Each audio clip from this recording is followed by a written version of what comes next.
Welcome to my channel Dental Diaries with Jay. In this video we are going to discuss everything we need for NDAEB in terms of eligibility and all the documents. Before we dive into it, do you know how it costs to become a certified dental assistant in Canada? It is expensive, or is it expensive?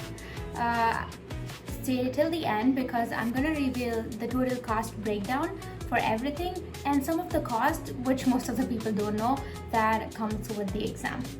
Stay tuned. Before we can take the exam, you have to get your exam eligibility done with them. So there are two options which you can do through. The first one is getting your credentials done by either WES or ICES or IQAS as says on the website, or you can get a direct approval if you have an NDEB profile approved. So depending on to what option you are choosing to get your eligibility done with the NDAEB, if you go with option 1, you have to send your documents to WES in terms to get your WES approval, or IQAS or ICES, or with the NDEB profile, as like I said before. If it's the option 2, you just have to send your screenshot of the profile, I believe, to them, but I would still ask you to check through the website for the same, because I did go with the option 1 and I'm gonna discuss the option with you in detail now.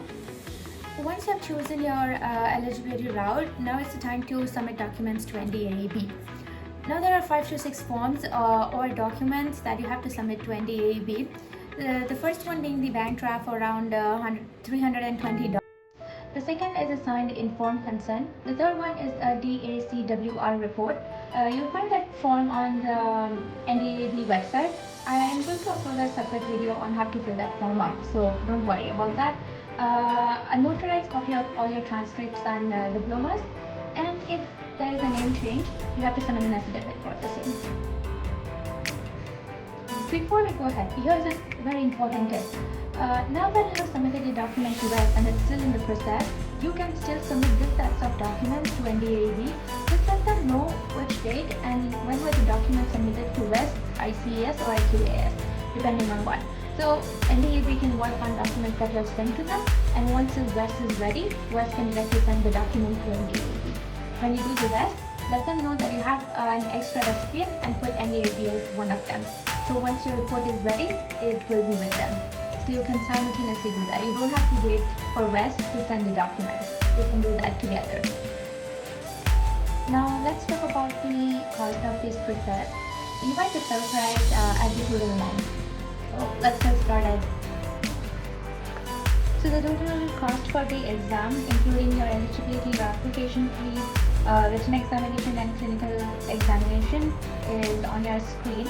The bank draft is for $320. The application fee is $100. The written examination fee is for $630.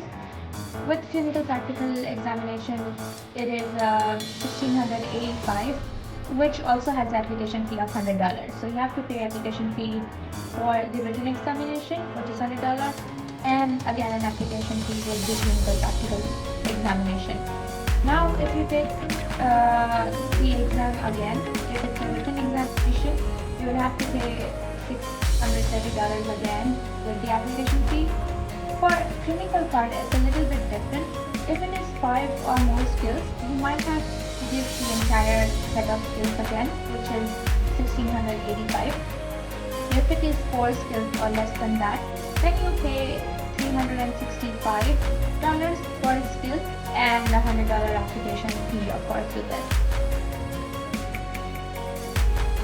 Oh wait, there are hidden costs in this process that most candidates don't consider.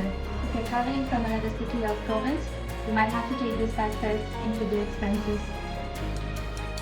Many candidates that I've met during my examination have traveled from another province, so you might have to take into consideration your flight expenses. If you're traveling from another city, the travel cost, you might have to stay up to a day. If you're coming from another province, like I said, you have to take the accommodation in consideration. So you might add up to that to make sure you consider this cost together with the examination. That helps you make out a good budget for this. Now that you know how to submit documents and the full costing of everything, are you ready for NDAEB?